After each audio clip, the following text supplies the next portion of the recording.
Hi guys! Magandang gabi! Welcome back po dito sa Gandara SRU channel for Showbiz Update. Andito na naman nga po akong muli nagbabalik nagmamaganda ninyong kachismosang JM Fiang upang maghatid sa inyo ng latest update and fresh happenings patungkol sa kanilang dalawa. And para nga po sa gabing ito, nako, ikatutuwan nyo guys ang ating daladalang balita sapagkat mukhang kumpirmado na nanliligaw na itong si JM kay Fiang.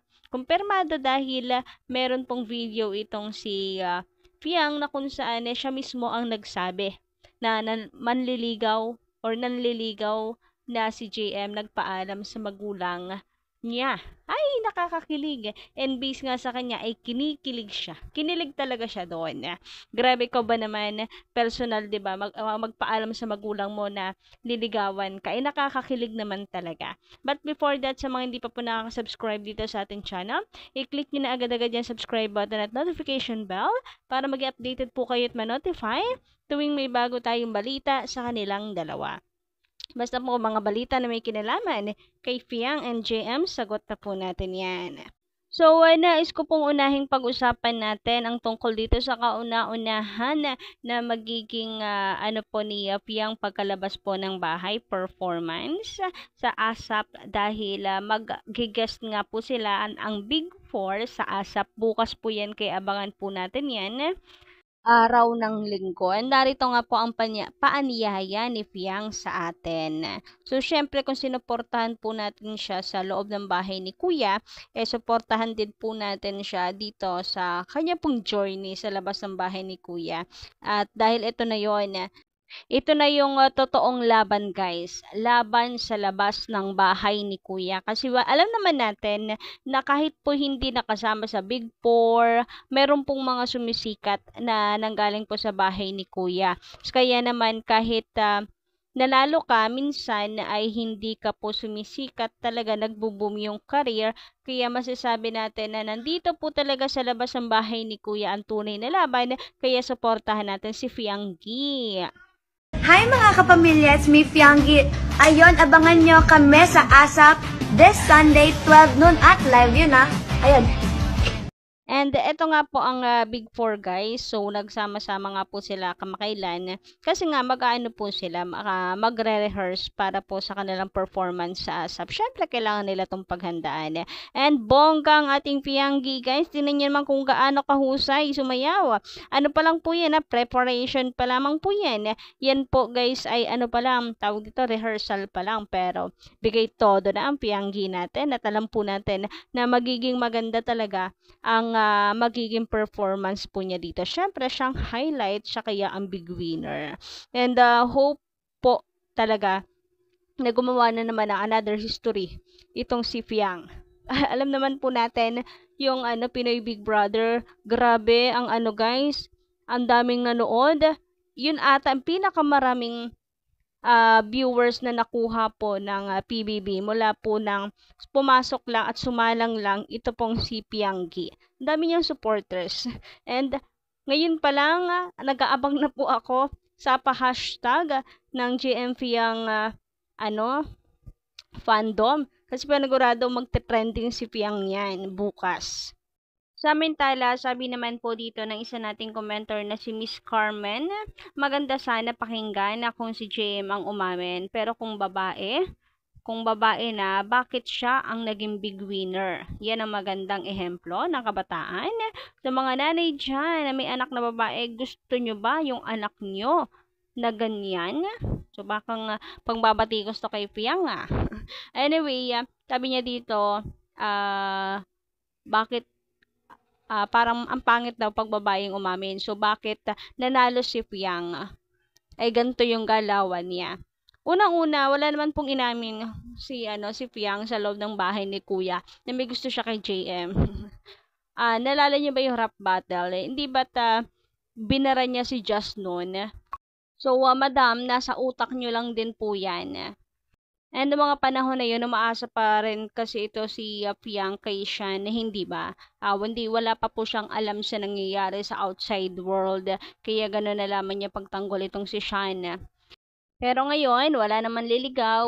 Ngayon na nasa labas na sila ng bahay, wala naman sigurong masama kung manligaw itong si JM kay Fiang, hindi ba? And based sa latest kong update na nakuha po ay si JM ang umamin, hindi po si Fiang. And take note, nagpaalam muna sa magulang ni Fiang. Sabi naman dito ni Miss Nikki, wala daw JM Fiang sad. Ang sabi, Jaren Fiang daw ang love team. JM Fiang always. Naku, wag po kayong basta-basta maniniwala agad sa ganyan chika, sa ganyan chismis hanggat di pa kinukonfirm. Wala pa naman pong nilalayag, so malaki pa po yung chance natin mga ka-JM Fiang dahil wala naman po silang magagawa kapag malaking fandom na po ang nag-ingay. Siyempre, kung ano po ang gusto ng fandom, yun po ang kanilang susundin. Dapat lang. Kaya naman nga guys, lagi po nating ipatrend at ipakita po natin sa kanila na hindi tayo papayag. JM Fiang ang siyang dapat po nilang ilayag. Huwag po nilang i-excuse na parang kuya na daw si JM kay Fiang. Ano yun, lokohan?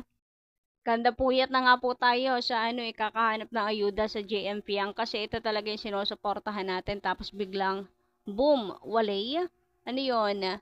Sabi naman dito ni Miss Monet, aba, oo, hindi kami papayag pag walang JM Fiang. Nagpuyat kami dahil sa JM Fiang, no? Kaya go! JM Fiang, we love you. Yan, ganyan po ang mindset. Dapat push po natin ang JM Fiang. Siyempre, hindi tayo papayag. Ano sila? Siniswerte. Anyway, ngayon naman dumako po tayo sa pinakasentro nating update ngayong gabing ito. Speaking of JM Fiang, eto na nga guys.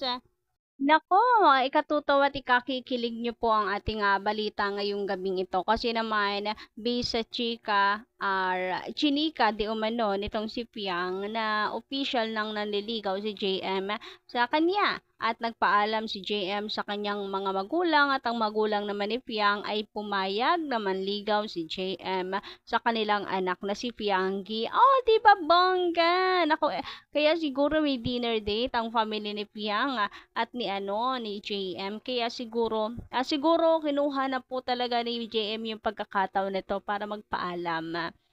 Nako, tama yan, JM, yung mga galawang yan. Irespeto ang magulang para makuha mo yung boto nila. Kasi once na nakuha mo ang boto nila, panigurado, baka mas mahal ka pa nila kesa kay Piang. Yun lang. So, i-push mo lang yan. Pati ang magulang ay ligawan mo at ipakita mo na malinis ang intensyon mo kay Piang at hindi ka lang sumasakay sa kasikatan nito ngayon. Well, sikat din naman po ngayon si JM, pero talaga ang laki po ng hatak nilang dalawa. And alam niyo naman yung mga bashers, 'di ba? And ito yung guys, mismong sa bibig ni Fiang nanggaling.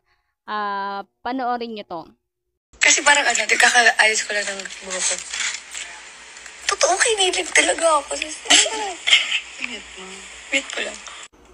Kasi nagpapayos ako ng buhok. Sabi ni JM, Bal, sabihan ko si mami mo na pwede daw ba siya maligaw?